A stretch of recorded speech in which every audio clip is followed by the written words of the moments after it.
Prior to World War I, most cross-country travel was by train. Millions of Americans rode in coaches, slept in Pullmans, and ate in dining cars as part of everyday life.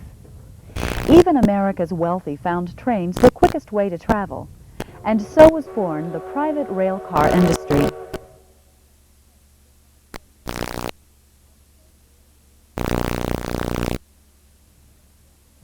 These glamorous cars were built to order for millionaires, foreign dignitaries, and railroad presidents.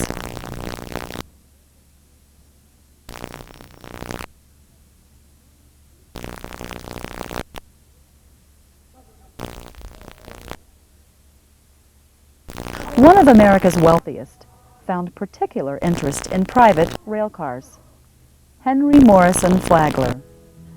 Although he made his fortune as a founder of Standard Oil, Henry Falgler is better remembered for the development of the east coast of Florida, most notably the construction of his own Florida East Coast Railroad. Henry Falgler personally commissioned the Jackson and Sharp Company of Wilmington, Delaware, to make a more up-to-date private car to replace his existing one. The Florida East Coast No. 90 was completed in 1898 and is still as elegant as the day it first rolled down the tracks.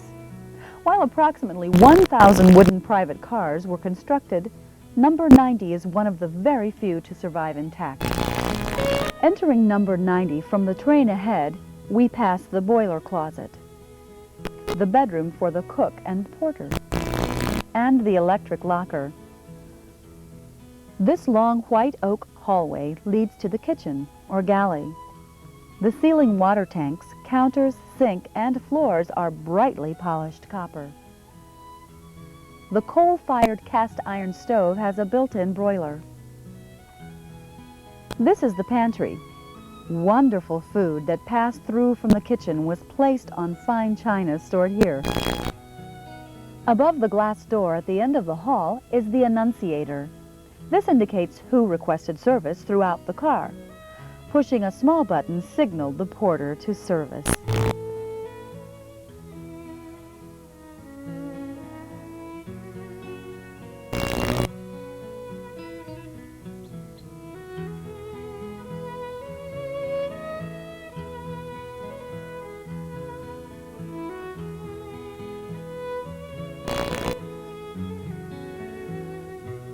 Next is the dining room, occupying the full width of the car. It has an empire ceiling, built-in buffet, and china closet with storage. Although nearly all wooden railroad cars were very dark to hide dirt and soot, No. 90 has satinwood paneling framed with white mahogany, which has been rubbed down with lemon oil once a month since 1898. The interior is beautifully carved with a Greek leaf pattern. The back of the buffet frieze and brackets are carved like the front because their reflection can be seen in the mirror.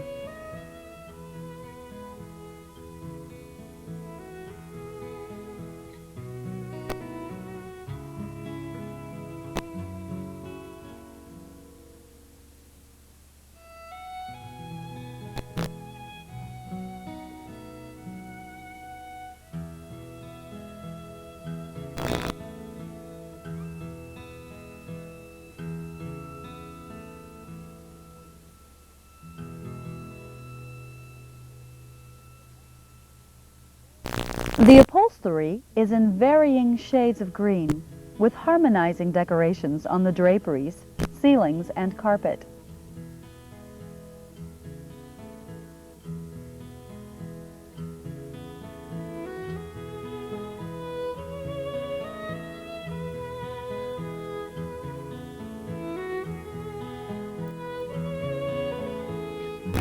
All bronzeware came from Adams and Westlake in Chicago. The Flagler family crest is hand-tooled on the leather chair upholstery.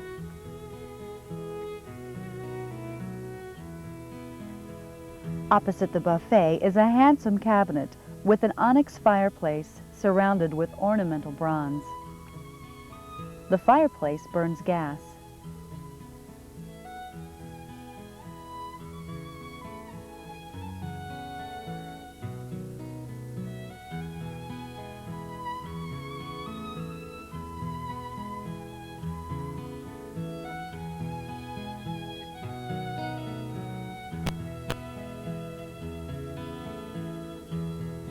The 6 chairs and table are made from the same lot of white mahogany as the room.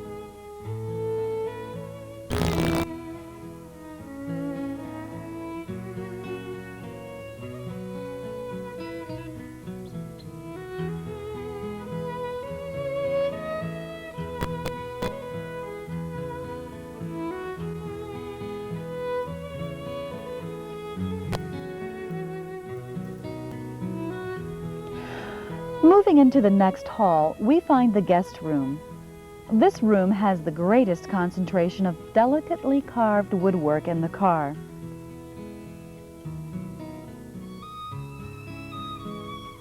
It has an upper and lower berth, folding nickel sink, and a mahogany toilet.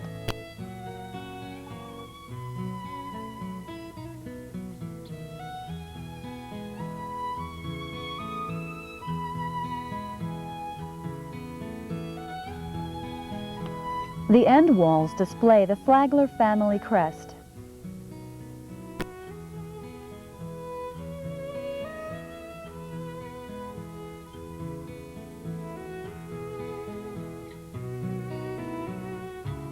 Sliding back a pocket door reveals the Flagler Master Suite.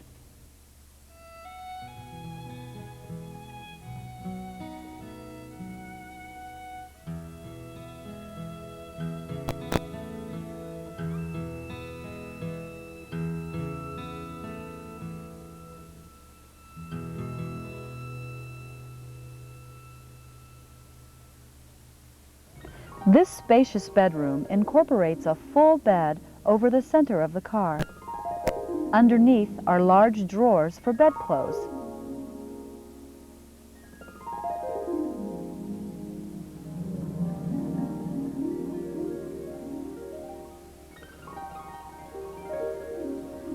The bureau has 3 drawers, an oval mirror, and a beaded cabinet.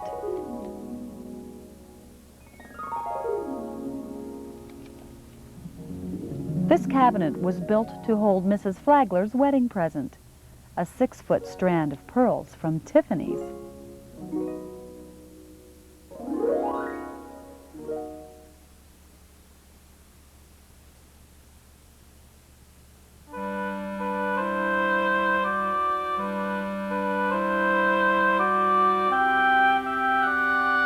Finally, the observation lounge. This beautiful room has the original wicker reed chairs and a built-in desk.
Four additional berths can be prepared for extra guests or folded back into seats.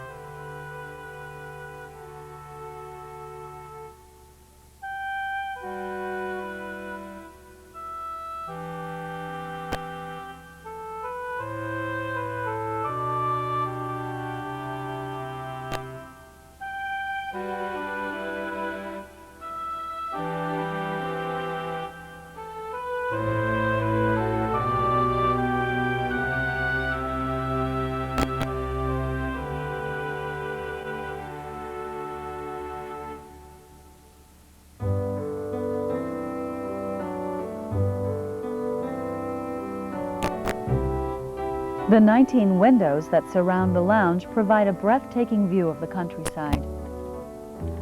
We hope you have enjoyed your visit on the Florida East Coast number 90 at the Indiana Transportation Museum in Noblesville, Indiana.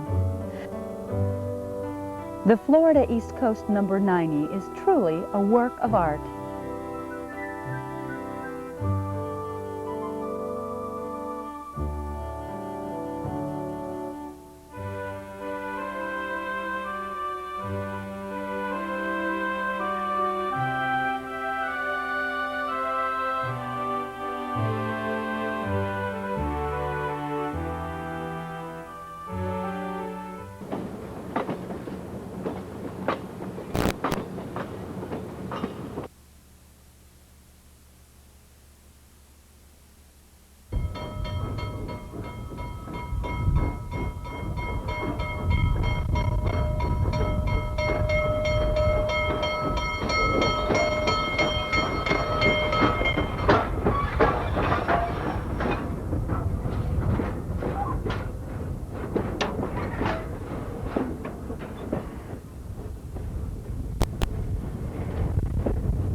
The Haynes-Apperson Festival presents Kokomo's annual Independence Day Parade. And antique cars are always an important part of the show. But during the 1994 Haynes Centennial edition of the parade, automotive history stole the show. Thousands of people lined the streets to see some of the best examples of antique and restored cars in the country.